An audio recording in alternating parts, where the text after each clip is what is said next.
This is my first time posting this story anywhere. I hope you can learn from this experience and apply it if, God forbid, this were to ever happen to you. I work for a company that forces me to travel a lot. I usually fly, but because I know how crazy airports are on holidays, I thought it would be a smarter decision to rent a car and drive home overnight, avoiding the nightmare that would be an airport on Thanksgiving week. I started the drive home, and even though I was a little tired, I was able to cruise from about 11 p.m. until 3 a.m., as there were barely any cars on the road. Shortly after 3 a.m., I saw a van that was sideways in the middle of the road on the highway. Thankfully, I had my brights on and was able to see the vehicle with plenty of time for a safe stop. There was also an elderly woman near the side of the road who was waving me down. Cautiously, I slowed down and came to a stop. The woman walked up to my window, motioning for me to roll it down. I rolled it down the slightest bit, making sure even her hand couldn't get in the car. In an old cracking voice, she said, "Young man, can you please help me change my tire?" I glanced over and saw that she did indeed have a flat tire. She said to me again, "I ran over something and my tire became flat almost instantly," and motioned to what looked like a piece of plastic in the road. I reluctantly got out of the car and walked by the van and said she needed to move it to the side of the road for safety.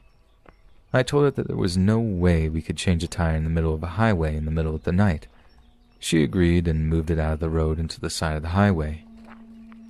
As I began to change the tire, I had a million things running through my mind. Number one being, why did I have to be the one who got flagged down? I was almost finished taking the flat tire off when I noticed I didn't see the woman anymore, as I was providing my own light source with my cell phone, and looked up to ask if she could assist, and she was gone. I looked all around the vehicle and didn't see anybody. Nothing but pitch black darkness other than my headlights, which were providing some light in the general direction. Well, lucky for me, I had my keys in my pocket and locked my car door when I got out.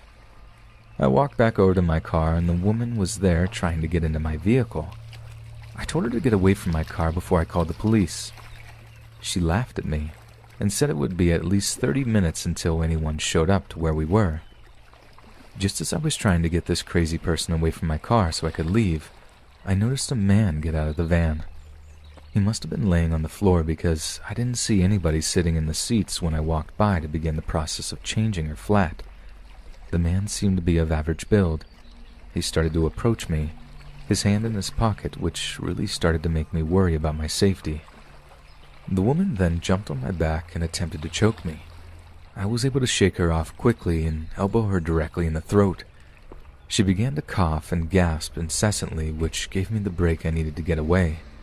The guy who was approaching us devoted his attention to her, and I got in that car and sped away as fast as I could. I have never driven that fast in my entire life.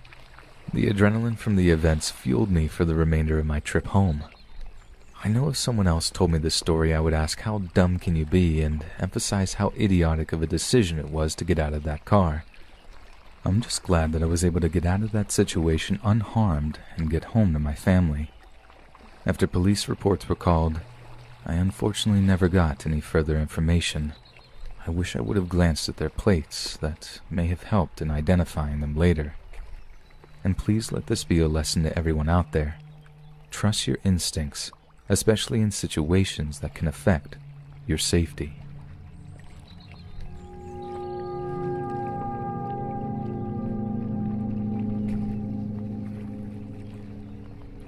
This story may seem more weird than truly scary to many of you. At the time, I didn't really find it scary or terrifying myself. I didn't really get that feeling until I shared this with others and got their perspective. I'd be interested to see what, if any, comments any of you have regarding this experience.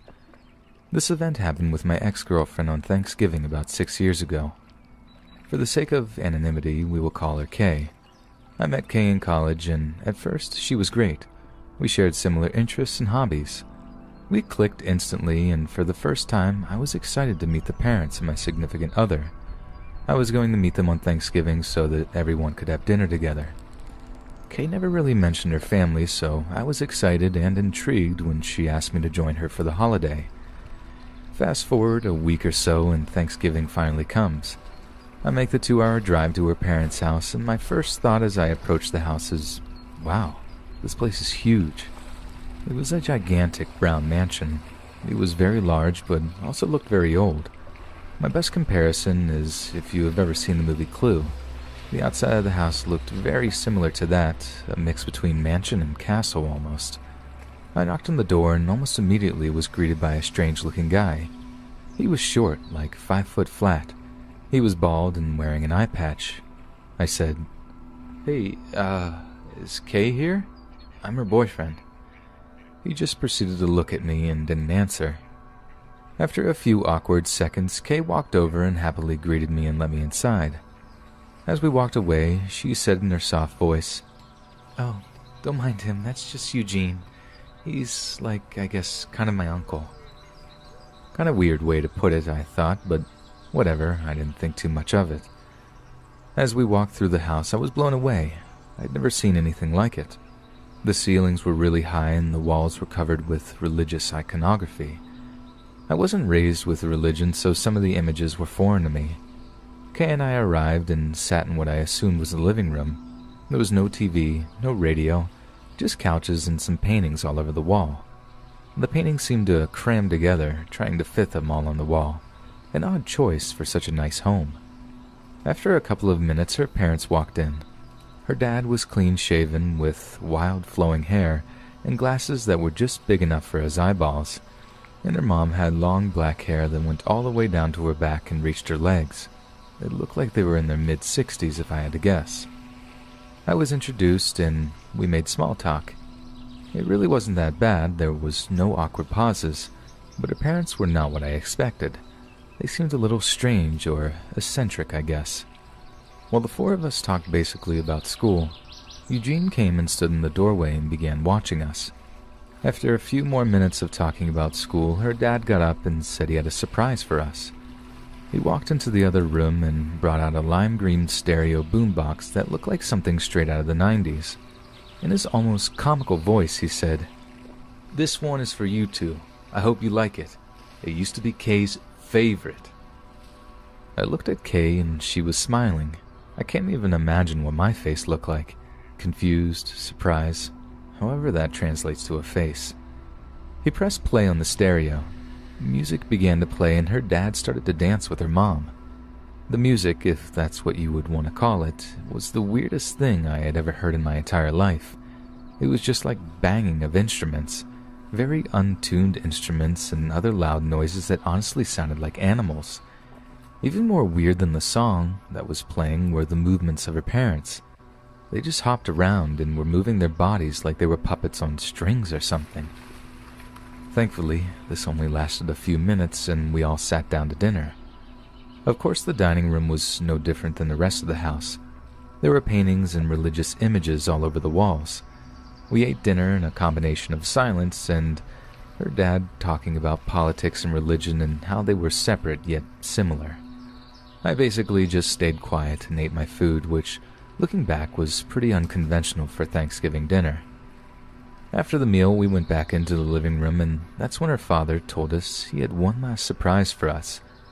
In his high-pitched voice, he shouted, "It's now time for our annual Thanksgiving Day celebration." As I sat on the couch and tried to process what that could possibly mean, I noticed that more people were walking into the room. There was somebody dressed as a scarecrow, a teddy bear, a lumberjack, and one other that I think was supposed to be Jesus or some other religious figure. This is when I decided that I had had enough crazy for one night and had to get out of this place.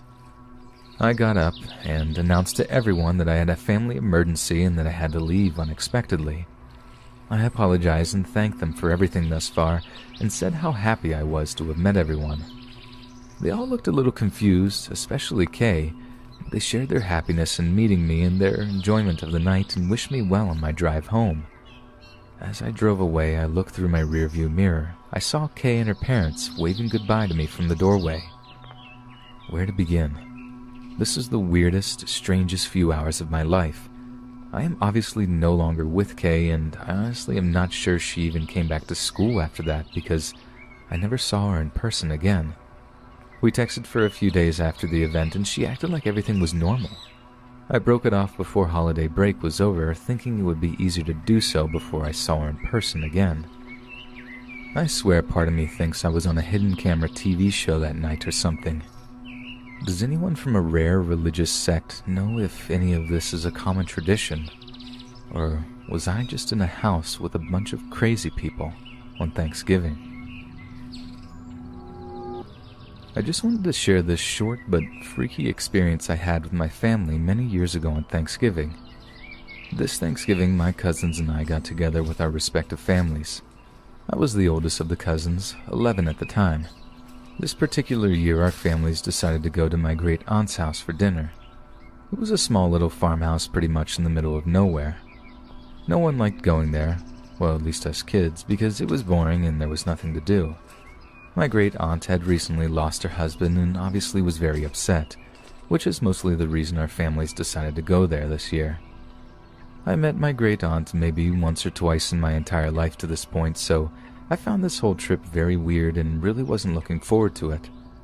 Before dinner, all of us kids decided we wanted to play hide and seek. Our parents let us because we could be out of their way, and as previously mentioned, there was nothing else for us to do. My cousin and I went into the basement of the house to hide. There was so much junk and old antiques down there that we could have stayed hidden and out of sight for hours. I climbed to the top of a pile of old newspapers that was backed against a dimly lit wall. I figured if I laid flat at the top, there was no way anyone could find me. Well, after a few minutes, one of my cousins did find me, and when I tried to get down, my foot got caught on something, and I slipped and fell off the side and put a small hole in the wall. At first, we were freaked out because we thought we were going to get in a lot of trouble for doing damage to the house. While we were trying to think of a story to cover it up and get ourselves out of trouble, my brother found a small box on the other side of the wall where I had recently put the hole. We pulled the box out and stared at it for a while, trying to see if we could open it. It had an entire layer of dust on it that didn't come off when we tried to blow on it. My cousin Sarah was fearless, and she grabbed the box from us and opened it. At first, we all felt like we won the lottery. It was filled with 20s, 50s, and hundreds. We were young, but we knew this was a lot of money. As we looked through the money, we eventually got to the bottom of the box, and this is where the excitement vanished. There was a small knife that looked like it had dried blood on it, and next to it was what looked like a skeletal finger or maybe even a toe. Of course, we all screamed and ran upstairs crying to our parents. Our parents looked at us very confused as to what happened. We all tried to blurt out our version of the story until, as calm as can be, my great-aunt giggled and said, "Oh, that's just Bob's box from when he used to mess around with his army buddies. I haven't seen that since his friend Raymond passed away." Well, fast forward years later, this story came up again, and we all tried to figure out what all that meant and what we actually found. After consulting with our family, the story goes that our great-uncle Bob was involved in all sorts of crime in the Chicago area. He made a lot of dirty money and eventually gave it up when he had a family. Our family didn't have an answer as to the contents of the box or whose missing finger that could possibly be.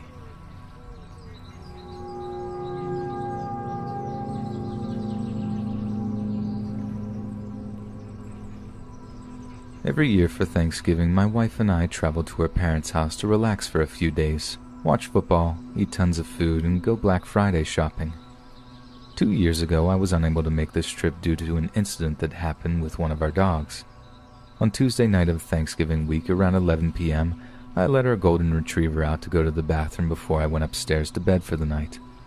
When I came back outside to let her in, she was barking very violently, sounding like she was going after another animal. When she made it into the garbage, it was apparent what happened. She had been sprayed in the face by a skunk. Fast forward 24 hours and we are dealing with a house and a dog that reeks like skunk. Needless to say, I offered to stay home with the 2 dogs while my wife made the trip to her parents. We couldn't travel with the dog, and we certainly needed to do some maintenance to try and get the smell out of the house.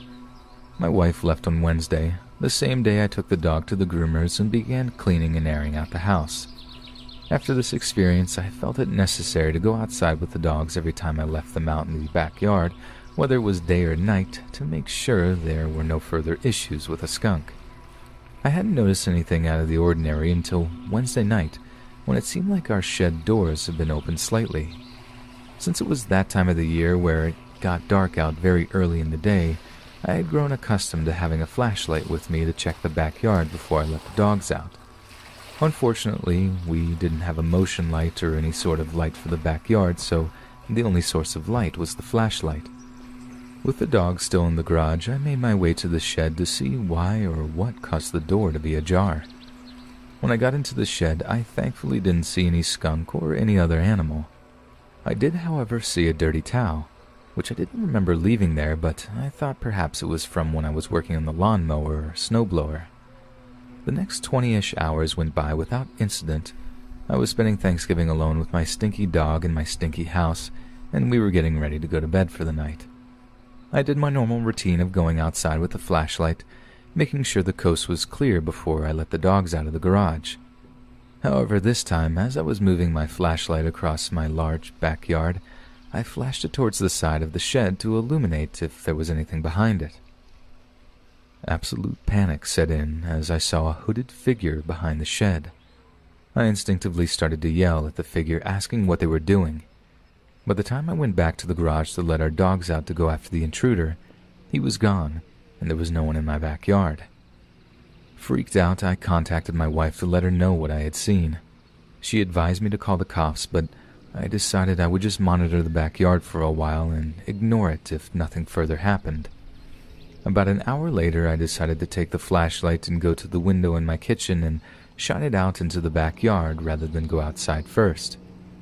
When I did this, the shine of the light caught the same hooded figure going into the shed and shutting the door behind them. At this point, I didn't know what to do. Let the dogs out, call the cops, confront the person myself. I honestly was frozen in shock.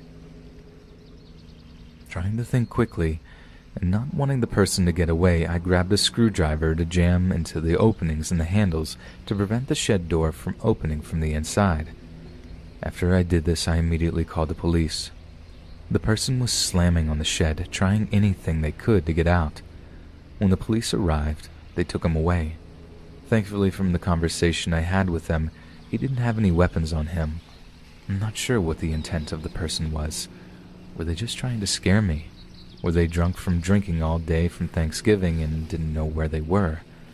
I still have many unanswered questions from that night, including if the person was in the shed the night before and that's why it was left ajar. Perhaps he was just a squatter. Either way, there was no further incident after this issue, and thankfully my dog has also remained skunk-free since then. We now have motion lights installed in our backyard, which will hopefully prevent anyone from trying to break in to our property again. I've worked in retail for many years, and one of my least favorite days to work is Black Friday. Our store is packed to the brim. People are freaking out trying to get their items, and it is very rare to get through the night without any incident. One particular Black Friday sticks out in my memory due to an experience that I had with a customer. I was working out on the floor assisting customers with any questions that they may have had regarding our products or our sales. I had this one customer approach me to complain about not getting a ticket towards one of our better TV offers. I apologized and tried to explain that the tickets had been given out on Thursday night and there was nothing I could do at this point. The customer smelled so bad I could barely get this information out to them without gagging. His clothes were stained and his appearance was ragged. After I explained the scenario to him one more time, a large smile came across his face and he said, "I know it's not your fault, sweetie." I was beyond creeped and grossed out. I let him know that I had to go help other customers, and I hope he had a good conclusion to his evening. A short time later, I got a call up to register to try and assist with the long lines, and wouldn't you know it, I was cashing out the same guy who had been complaining to me just 15 to 20 minutes prior. He began chatting with me, ignoring the fact that he had been irate with me minutes before. He asked my name, even though I had a name tag on, how long I had worked there, how old I was, etc. As I previously mentioned, this person smelled horrific and also began to seriously creep me out with their random questioning. He asked how late I had to work, and I stated that all employees had to stay until midnight due to the fact that we were so busy. Looking back, I probably shouldn't have told him anything. He continued with more creepy questions, and I finally got him out of my line and moved on to the next customers. Fast forward to a few hours later, and I'm finally getting ready to leave after an exhausting day. I walked out to the parking lot with my coworker Matt and said goodbye to him and that I would see him on Sunday. As I made my way to my car, I thought it was unusually quiet, especially for how busy it had been throughout the day, but it was past midnight, so most stores were closed. As I was approaching my car, a set of headlights began to shine in my direction. Blinded by the light, I just proceeded to unlock my car and reach for the handle to get in and leave. The next thing I know, the headlights had made their way right in front of my car and someone was putting their car in park and getting out. To my utter shock and horror, it was the same slovenly customer who had creeped me out earlier in the night. At this point, I started fearing for my safety as this person clearly wasn't all there upstairs. He had parked in front of my car and left his car running, blocking me from going anywhere. We got out of the car and I asked if I could help him and what it was doing blocking my car. He mentioned something along the lines that I needed to come with him and that we belonged together. At this point, I tried to make my way back to the store, but the guy pressed his body weight against me and pressed me against my own car. I couldn't move and was trapped. Fearing for my life, I began to scream as he covered my mouth. His hands somehow smelled worse than his body odor. He began to try and move me towards his car, still trying to muffle my screams while dragging me with his other arm. Just when I thought I was going to be overpowered, a car horn began to honk incessantly. He let go of me and hopped in his car and sped off as quickly as he had arrived. The car that was honking then pulled up to me, and it was Matt. Thankfully, on his way out, he had noticed that there was a car blocking mine in, and as he got closer, saw that there was someone grabbing me. He immediately got on the phone with the police and began honking as he came over to my side of the parking lot. Matt waited with me for the police to arrive so that we could each give a statement. The cops requested to get into the store so that we could check the camera footage in order to try to get a better view of the guy who had stalked me for the night. To my knowledge, they never caught him, or at least he was never charged. I haven't heard anything from the incident, but I am thankful that I had never seen that person again. And I'm very thankful to Matt for saving me that night. I've always wondered what could have happened if he hadn't been there.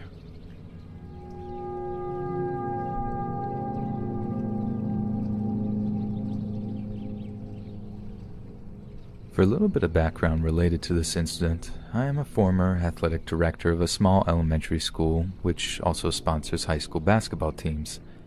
This particular event happened on Thanksgiving night 3 years ago.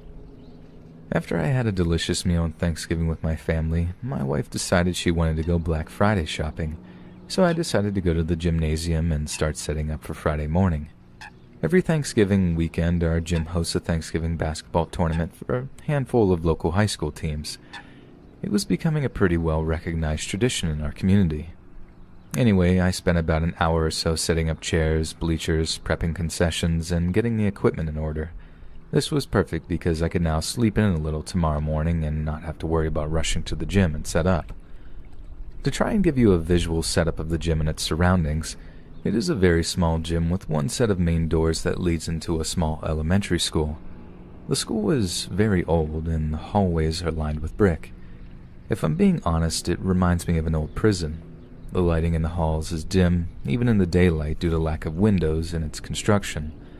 The school apparently used to be a home for nuns in the 1930s, and I don't think it's structurally been updated very much since. In my opinion, it's a pretty creepy place. I've been in this place probably 100 times myself, and it still gives me an eerie feeling. Once I finished all my prep work for the tournament, I decided to shut the place down and go home for the night. I went into the far corner of the gym to the circuit breaker and shut off all the lights. At this point, the gym was lit by only moonlight, and the glow of street lights shining in through the large gym windows. I walked into the small hallway that was basically pitch black at this point, using my cell phone flashlight to avoid running into a wall. As I walked down the long hall towards the exit, I started to hear a scratching noise. I stopped walking to try and locate the source of the noise because it was very loud and distinct.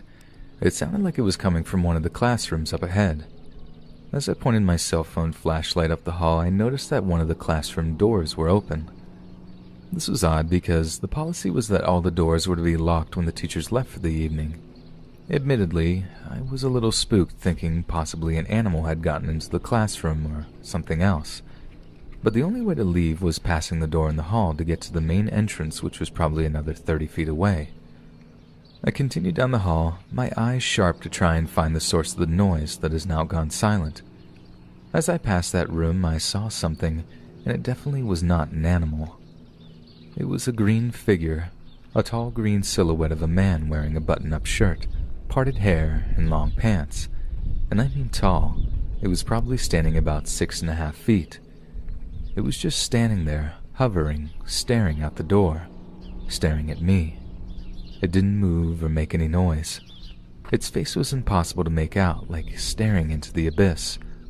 In the brief moment that I stood there frozen in fear, I felt very cold, like a window had been opened. I don't know why I didn't just run. I think my brain was trying to process if this was a human intruder, or if I was witnessing something I couldn't rationalize. I snapped back to reality and began to sprint down the hall, looking back once more as I ran out the main entrance, now seeing the figure in the hallway. I drove home as fast as I possibly could, not able to get the image of the figure out of my head. Of course, as you would expect every time I relay this story to my family or friends, people either think it's a joke or that I'm trying to scare them. For the rest of that year, I never went to the property by myself after dark. I came and went out the back entrance that was not supposed to be used in order to avoid that hallway. After the season was over, I resigned and appointed someone else to my position. I can't tell you what I saw or experienced that night, but I hope nothing like that ever happens to me again.